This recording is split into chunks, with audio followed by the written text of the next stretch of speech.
आकाशवाणी रांची से प्रस्तुत है प्रादेशिक समाचार।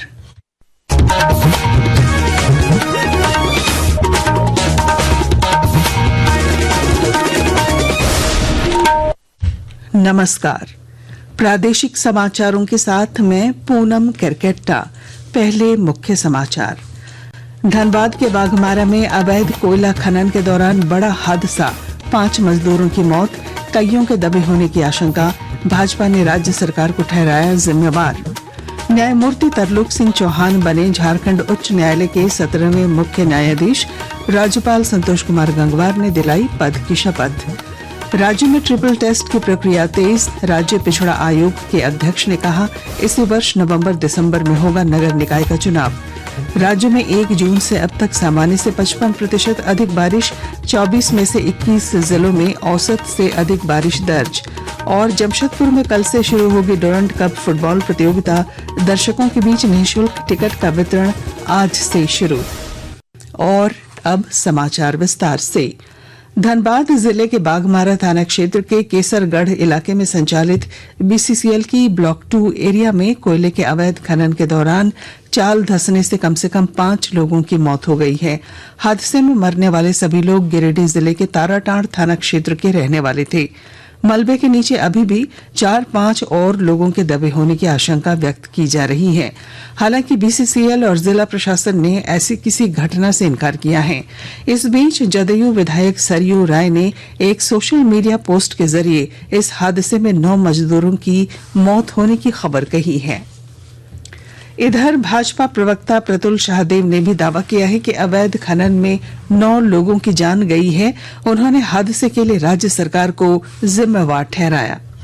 धनबाद के बाघमारा में अवैध खनन ने फिर से 9 लोगों की जान ले ली और ये राज्य सरकार में अवैध खनन चरम पर पहुंच गया है। और अवैध खनन के कारण विशेषकर धनबाद इलाके में लगातार चालें धंस रही है और आज 9 लोगों के हताहत होने की दुखद खबर आ रही है, क्योंकि ये राज्य सरकार के द्वारा की गई संस्थागत हत्याएं हैं। जब राज्य सरकार को पता है कि उस इलाके में अवैध खनन हो रहा है और सिर्फ अवैध खनन माफिया के कारण वो कार्रवाई नहीं हो रही है, तो ये हत्याएं होती है। इन पर कार्रवाई होनी चाहिए। न्यायमूर्ति तरलोक सिंह चौहान ने आज झारखंड उच्च न्यायालय के 17वें मुख्य न्यायाधीश के रूप में शपथ ली। राज्यपाल संतोष कुमार गंगवार ने रांची स्थित राजभवन में न्यायमूर्ति चौहान को पद की शपथ दिलाई। I, Tarlok Singh Chauhan, having been appointed Chief Justice of the Jharkhand High Court at Ranchi, do swear in the name of God that I will bear true faith and allegiance to the Constitution of India as by law established, that I will uphold the sovereignty and integrity of India, that I will duly and faithfully and to the best of my ability, knowledge and judgment perform the duties of my office without fear or favor, affection or ill will, and that I will uphold the Constitution and the laws. शपथ ग्रहण समारोह में मुख्यमंत्री हेमंत सोरेन, विधानसभा अध्यक्ष रविंद्र नाथ महतो और विपक्ष के नेता बाबूलाल मरांडी के अलावा कई न्यायाधीश और वरिष्ठ अधिकारी भी शामिल हुए। मुख्य सचिव अलका तिवारी ने राष्ट्रपति द्रौपदी मुर्मू द्वारा जारी नियुक्ति पत्र पढ़ा। राज्य में इसी वर्ष नवंबर दिसंबर में नगर निकाय का चुनाव होगा। यह जानकारी राज्य पिछड़ा आयोग के अध्यक्ष जानकी प्रसाद यादव ने बोकारो में मीडिया से बात करते हुए दी। श्री यादव ने कहा कि वे ओबीसी आरक्षण को लेकर ही जिलों का भ्रमण कर रहे हैं। उन्होंने कहा कि राज्य पिछड़ा आयोग का अध्यक्ष पद कुछ दिनों से खाली रहने के कारण ट्रिपल टेस्ट नहीं हो पाया था, लेकिन अब तेज गति से काम हो रहा है।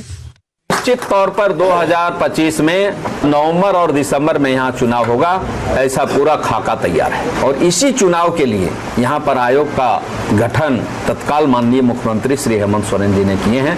अब कहीं कोई बाधा नहीं आएगा और बहुत रफ्तार से हम लोग काम कर रहे हैं। आज राष्ट्रीय प्रसारण दिवस है। 1927 में इसी दिन देश में पहला रेडियो प्रसारण एक निजी कंपनी इंडियन ब्रॉडकास्टिंग कंपनी के बॉम्बे स्टेशन से शुरू हुआ था। 1927 से रेडियो देश के लोगों के जीवन का एक महत्वपूर्ण हिस्सा रहा है। आकाशवाणी अपने आदर्श वाक्य बहुजन हिताय बहुजन सुखाय को चरितार्थ करते हुए जनसाधारण को सूचना, शिक्षा और मनोरंजन प्रदान करती है। आकाशवाणी के ताजा तरीन समाचारों के लिए आप हमारी वेबसाइट news.air.gov.in पर लॉग ऑन कर सकते हैं। ताजा समाचार X handle @AIR news alerts और Facebook page all India radio news पर भी उपलब्ध है। आप प्रादेशिक समाचार एकांश के X handle @AIR news _Ranchi और Facebook page Akashvani news Ranchi, Instagram page तथा YouTube channel AIR news Ranchi पर भी हमारे बुलेटिन सुन सकते हैं। प्रादेशिक समाचार आप आकाशवाणी रांची से सुन रहे हैं। राज्य में डिजिटल इंडिया अभियान का व्यापक असर हुआ है। व्यापार जगत ही नहीं बल्कि शिक्षा के क्षेत्र में भी एक नई क्रांति आई है। गिरिडीह के छात्र प्रेम कुमार कहते हैं कि पहले के समय में अब शिक्षकों का मिलना बहुत मुश्किल होता था, लेकिन अब वे आसानी से ऑनलाइन क्लास के जरिए शिक्षकों से सीधा संवाद कर सकते हैं। डिजिटल इंडिया का बहुत सारे लाभ है, जैसे कि हम लोग को पहले डॉक्यूमेंट वगैरह सारा लेके कहीं भी जाना पड़ा था। स्टूडेंट हम लोग कुछ भी भूल गए तो वो काम नहीं होता था। आजकल जैसे कुछ भूल गए तो वो कहीं भी फोन से डॉक्यूमेंट वगैरह मंगा लेते हैं। पैसों का भी भूल जाते थे तो अभी आराम से पैसा वगैरह भी फोन करके घर से ही मंगा लेते हैं। पढ़ाई में तो बहुत डेवलप हुआ। कोचिंग वगैरह आप अच्छे टीचर नहीं मिलते थे, ऑनलाइन में आप एक से एक टीचर मिल गए, जिससे सब स्टूडेंट से कनेक्शन हो गया। साहिबगंज जिले में खेल गतिविधियों को बढ़ावा देने के लिए कई कदम उठाए जा रहे हैं और जानकारी दे रहे हैं हमारे संवाददाता। साहिबगंज जिले का खेल विभाग यहां के युवाओं को ओलंपिक 2036 में प्रतिस्पर्धा के लिए तैयार कर रहा है। प्रधानमंत्री के आह्वान पर भारत को खेल महाशक्ति के रूप में विकसित करने हेतु विभिन्न खेलों के लिए बच्चों को तैयार किया जा रहा है। यहां के खिलाड़ियों ने देश भर में आयोजित होने वाले विभिन्न स्पर्धाओं में अपना हुनर दिखाकर जिले और राज्य का नाम रोशन किया है। जिले में डे बोर्डिंग और आवासीय प्रशिक्षण केंद्रों के माध्यम से खिलाड़ियों को हर संभव सुविधाएं उपलब्ध कराई जा रही हैं। खेल के दृष्टिकोण से साहिबगंज में अपार संभावनाएं हैं। आनंद कुमार ओझा, आकाशवाणी समाचार, साहिबगंज। राज्य के 24 में से 21 जिलों में अब तक सामान्य से अधिक बारिश रिकॉर्ड की गई है। इनमें जिन 3 जिलों में सामान्य से कम बारिश हुई है उनमें गोड्डा, पाकुड़ और देवघर हैं।